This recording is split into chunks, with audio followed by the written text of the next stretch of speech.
Hello and welcome to our new session. Beta, now today we will continue our 12th commerce accountancy, that is our first topic, that is partnership. In previous video I told you बेटा कि क्या बनता है, profit and loss appropriation account बनता है, debit side में interest on capital, ठीक है, सैलरी टू एनी पार्टनर और the commission to any partner, यानी all the expenditure will be taken on a debit side of profit and loss appropriation account.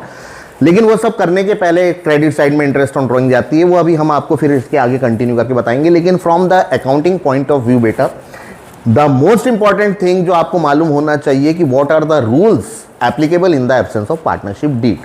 Now look, as all of you know that partnership is a result of an agreement. Obviously agreement होता है partners के बीच में होता है, terms and condition वो agreement के अंदर क्या कर लेते हैं, ड्राफ्ट कर लेते हैं, ठीक है.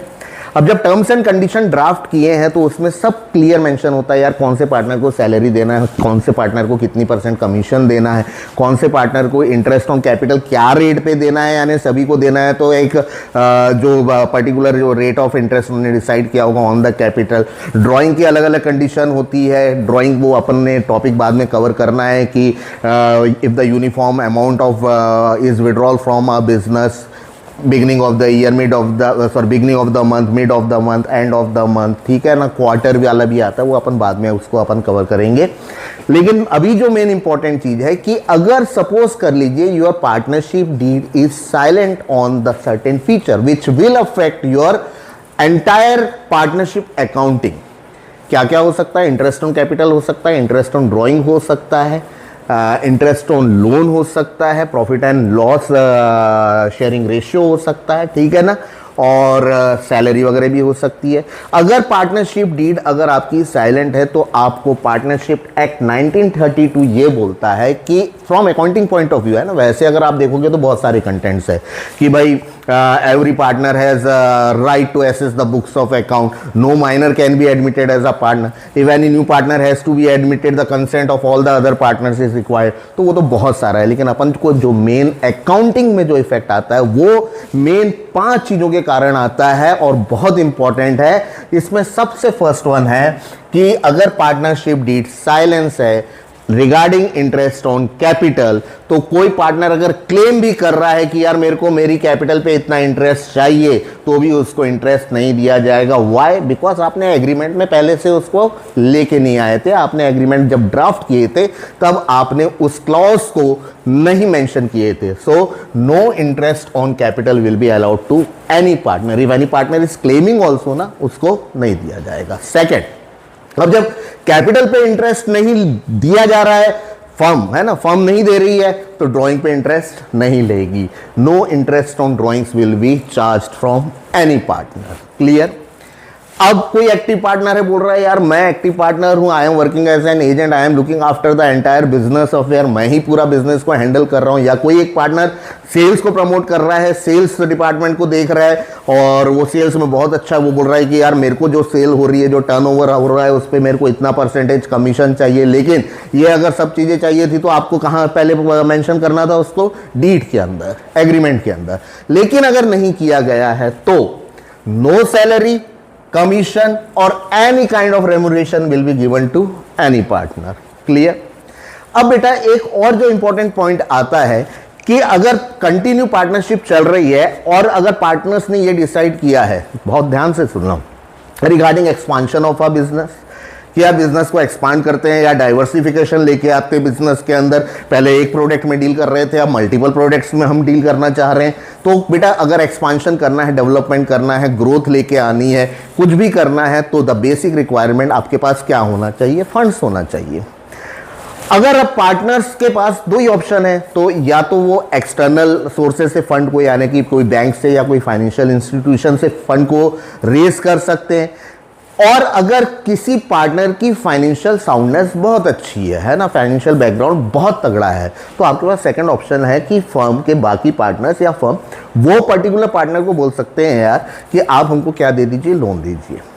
अब डिफरेंस क्या है, बाहर से भी आप लोन ले सकते हो, लेकिन it is a very lengthy process, there is so many legal formalities have to be complied with. Okay, and the rate of interest भी क्या रहेगा, ज्यादा रहेगा. ठीक है, तो ऐसी कंडीशन में if any partner who is having a financial soundness, goods financial soundness, तो वो क्या कर सकता है, वो एग्री हो सकता है कि ठीक है मैं फर्म को क्या दे रहा हूं, लोन दे रहा हूं।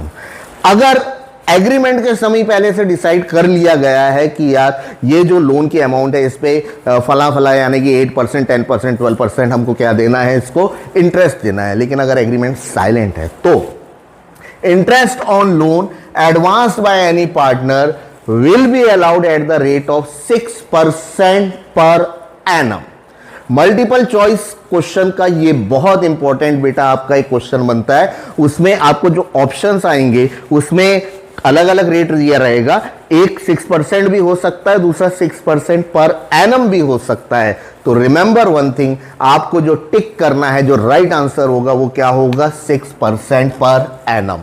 Now what do you mean by per annum, आपको उसमें फिर क्वेश्चन के अंदर देखना है यार कि वो कौन से मंथ में लोन एडवांस कर रहा है टू द फर्म, और till the end of the year, may be 31 March, may be 31 of December, time duration कितना हो रहा है, कितने मंथ्स टोटल आ रहे हैं, उतने मंथ्स का आपको क्या देना है, उसको इंटरेस्ट देना है। क्लियर?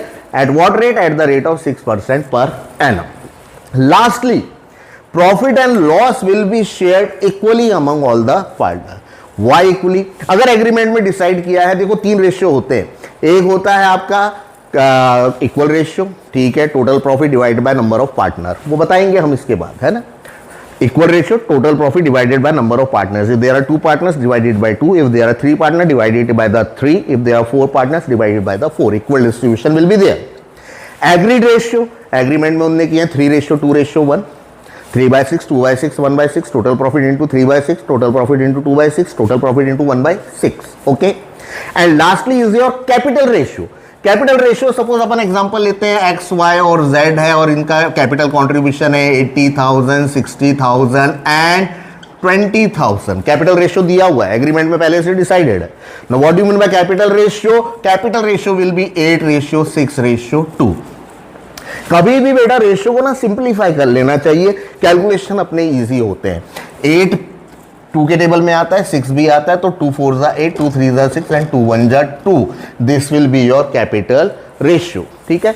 लेकिन अगर एग्रीमेंट में डिसाइडेड है देन इट्स ओके, लेकिन if again your partnership deed is silent regarding the distribution of profit and loss, then always remember this profit and loss will be shared equally among all the partners। ठीक है, तो बेटा अपन ने cover किए थे profit and loss appropriation account. What do you mean by profit and loss appropriation account, it is an extension of the profit and loss account. Profit and loss appropriation account is prepared, the main object is to allocate the net profit among the partners after adjusting all the expenditure and income which are related to the partners, the final and even transferring the money into a general reserve if the condition is there। उसके बाद का जो balance बचता है, जो total profit बचता है, वो आपको डिस्ट्रीब्यूट करना है। Profit and loss appropriation account के बाद बेटा आपको बनाना है partners capital account. Partners capital account बनाने के 2 मेथड होते हैं, वो डिपेंड करता है अगेन, अगर एग्रीमेंट में डिसाइडेड है, मेंशन किया रहता है कि यार कैपिटल अकाउंट हम किस बेसिस पे बनाएंगे, whether the firm will adopt a fixed capital method और the firm will adopt a fluctuating capital method. दोनों अपन क्लियर करेंगे, कंसेप्ट दोनों क्लियर करना चाहिए, करेंगे अपन। थ्योरेटिकल पॉइंट ऑफ व्यू से भी difference between fixed capital method and fluctuating capital method important है, वो अपन नेक्स्ट वीडियो में उसको कवर करेंगे।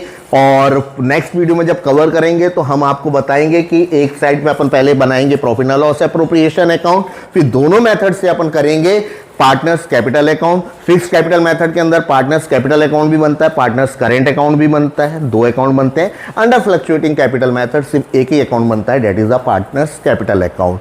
सो वो अपन नेक्स्ट वीडियो के अंदर उसको कवर करेंगे। Till that time again keep smiling and stay blessed.